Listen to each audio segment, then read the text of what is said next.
Ya, masih bersama kami berdua dan pemirsa kita masih juga ngobrol-ngobrol nih. Kali ini masih bersama dengan Dr. Lee. Dan nah, Dr. Lee, ya, ini kita tahu kan sekarang bahwa kita ada dalam pandemi COVID-19. Ini seluruh dunia ini sedang masuk dalam masa ini, pandemi COVID-19. Nah, ini bagaimana tentunya dengan pelayanan dari Rumah Sakit Apung? Tentunya putar otak juga ya, Dokter Lia. Seperti apa? Karena kan memang pasalnya bahwa ruangan di Rumah Sakit Apung kan memang tidak sebanyak di rumah sakit pada umumnya ya, Dok. Nah, ini bagaimana, Dok? Terbatas. Ya.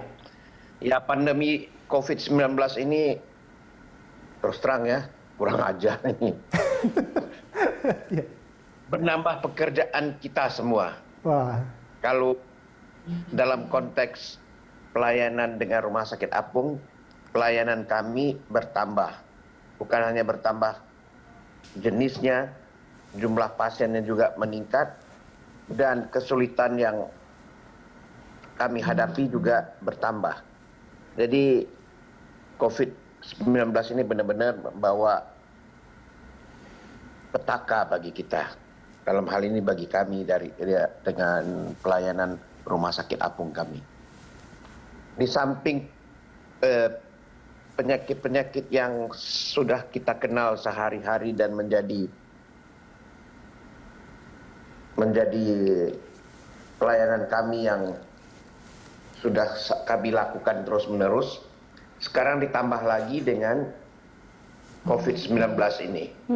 Kami seperti Pak Ronaldo tadi mengatakan, kami harus memutar otak bagaimana menyiasatinya agar pertama kami yang melakukan pelayanan jangan sampai terkontaminasi COVID-19, walaupun itu tidak bisa dihindari 100%, beberapa di antara kami sudah terpapar. Dan di lain pihak kami juga harus bisa memberikan pelayanan tambahan di samping pada mereka yang biasa sudah dengan penyakit-penyakit yang kami kenal sebelumnya, harus ditambah lagi dengan COVID-19 ini. Ini tentu menambah berat pekerjaan. Di lain pihak, jumlah ruangan di dalam rumah sakit apung kita tidak bisa ditambah. Oke, ada pembatasan pasien nggak sih, Dok? Karena mengingat pandemi ini? Ya, pembatasan dalam pengertian natural lah. Kalau pasiennya sudah membludak, kami tidak bisa sanggup melayaninya lagi, apa boleh buat. Tapi secara general, secara umum, kami tidak bisa mengatakan kami membatasi sekian pasien, hanya pasien ini, pasien itu jangan, hanya pasien non-COVID, pasien COVID jangan. Apalagi kalau mereka itu datang sebagai OTG, orang tanpa gejala. Di mana kita bisa mengatakan sebelumnya, Anda tidak termasuk di dalam mereka yang boleh datang berkunjung ke kapal kami. Tapi sejauh ini pelayanan dari Rumah Sakit Apung ini kemana saja, Dok? Atau dalam pandemi ini apakah memang terjun langsung juga ke pedalaman-pedalaman atau seperti apa sekarang, Dok? Ya, kami tetap mengunjungi daerah-daerah 3T. Kemana aja terakhir ini? Kami punya 2 kapal yang berfungsi saat ini. Yang satu sekarang ada di Riau Kepulauan, tepatnya di Kabupaten Lingga. Dan yang satu lagi yang kapal kecil, yang kapal finisi, kapal kita yang pertama, masih belum dapat izin untuk berlayar, mengingat cuaca yang masih belum bersahabat. Betul. Ombak lebih besar daripada kapal kita. Yang satu yang seperti saya katakan tadi, itu Rumah Sakit Apung kita yang ketiga, sedang melakukan pelayanan di Riau Kepulauan, tepatnya di Kabupaten Kepulauan Lingga.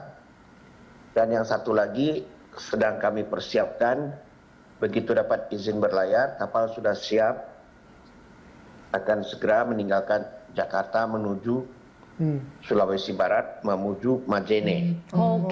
Sedangkan karena saudara-saudara kita di sana tidak bisa menunggu akibat bencana Mhm, ya. gempa yang terjadi yang begitu dahsyat, Ya. kami sudah mengirimkan tim dokter terbang kami untuk melayani di sana. Oke, baik. baik. Dokter Lee, ini di malam yang penuh sukacita ya, bisa kita Ya, katakan seperti betul. itu menuju Imlek Betul. besok ini.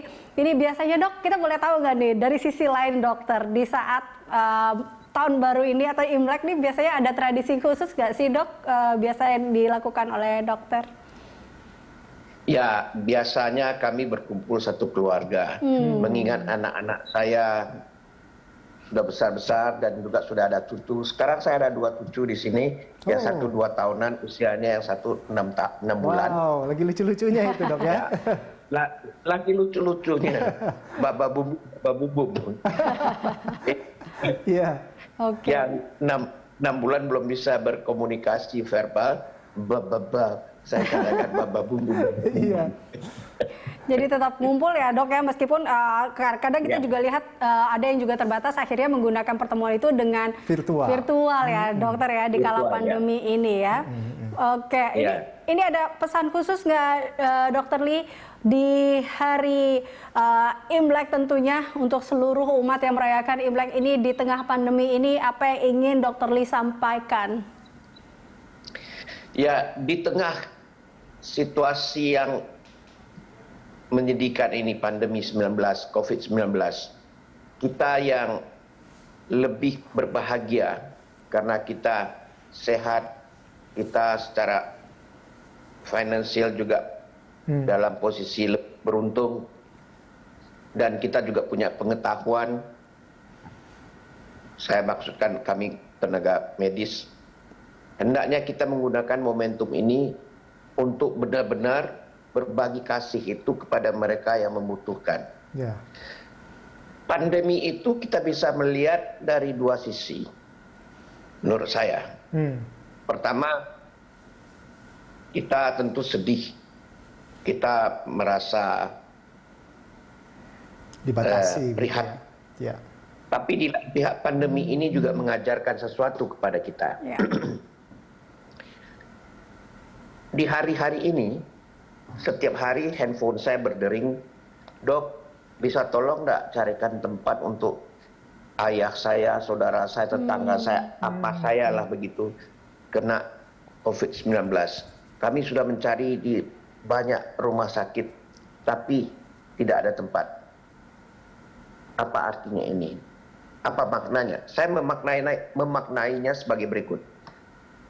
Dulu ketika kita 75 tahun kita sudah merdeka, kita tahu, kita mendengar, kita melihat, walaupun tidak secara langsung, keadaan saudara-saudara kita di daerah-daerah terpencil.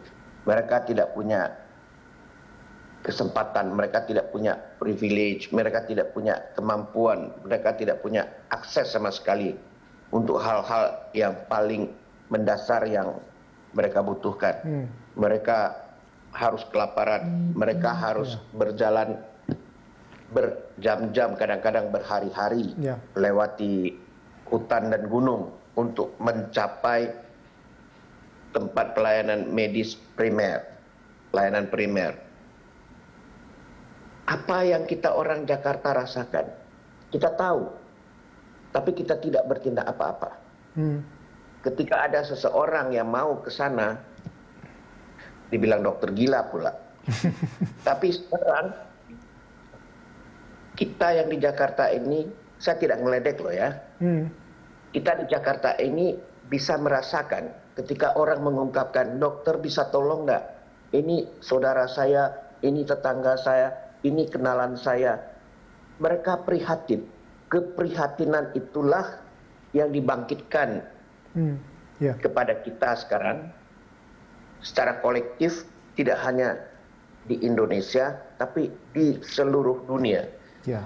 Dan saya memaknainya sebagai kesempatan untuk merenung dan kedepannya bisa lebih berempati kepada mereka yang tidak kita lihat secara langsung, kita dengar, Ya. dan kita Baik. tahu mereka membutuhkan bantuan kita. Baik. Marilah hari Sinca ini, hari Imlek ini, adalah hari yang berbahagia. Marilah kita ke depannya mengubah sedikit cara pandang kita. Ya. Kita tahu apa yang ada di daerah-daerah 3T, terpencil, tertinggal, dan terluar. Marilah kita bersama-sama bahu-membahu, Ya. kita bantu mereka. Kita tunjukkan seperti kita dengan perbuatan. Kita berikan kasih kita. Ya. Baik, berarti Betul Imlek sekali. ini saatnya kita untuk, atau momentum kita untuk merenung dan kembali Berbagi. melihat Iya, ya, betul menjadi sekali. pribadi yang lebih baik ya, melihat lingkungan sekitar kita Betul. dan kembali melihat sebenarnya kita lebih beruntung dibandingkan dengan daerah-daerah Betul sekali, lainnya. apalagi kan di momen pandemi seperti ini. Ini Baik. adalah hari raya, ini adalah momen yang sangat luar biasa kita untuk saling memperhatikan, saling peduli, tunjukkan nggak cuman kasih aja, tapi ada action di sana. Action, Ya? benar. Baik, Dokter luar Lee, biasa. terima kasih telah bergabung bersama kami, Dokter Lee. Selamat tahun baru Imlek, Dokter Lee. Sinjin Kuala, Dokter Lee. Sehat-sehat terus, Sehat-sehat Dokter Lia. terus. Baik, dan Kongsi Facai. Kongsi Kongsi Facai. Facai. Sinjin Kuala, Dokter. Oke.